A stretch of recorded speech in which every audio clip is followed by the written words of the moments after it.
አንድ ምግብ በዊክ የተፈቀደ መሆን አለመሆኑን ለመወሰን ሊጠቀሙባቸው የሚችሏቸው ጥቂት መሳሪያዎች አሉ።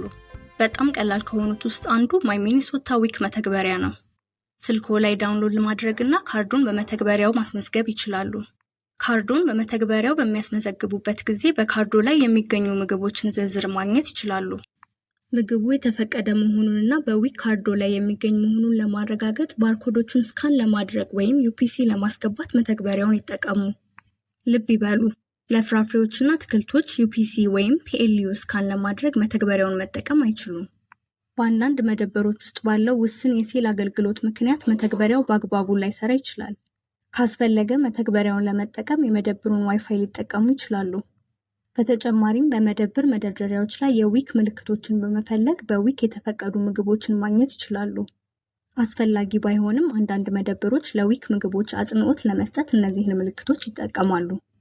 ምንም እንኳን መደብሮች የመደርደሪያ ምልክቶችን በትክክል ለመለጠፍ ቢሞክሩም ሁልጊዜ በአግባቡ አይገኙም።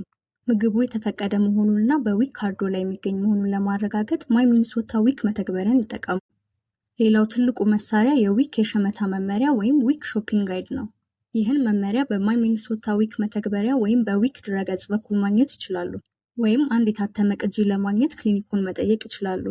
በዊክ ይከፈልባቸዋል ብለው የሚጠብቋቸው እቃዎች ሂሳብ በትክክል እንዲሰላ ከመውጣቱ በፊት የትኞቹ በዊክ የተፈቀዱ ምግቦች በካርዶ ላይ እንደሚገኙ ያረጋግጡ።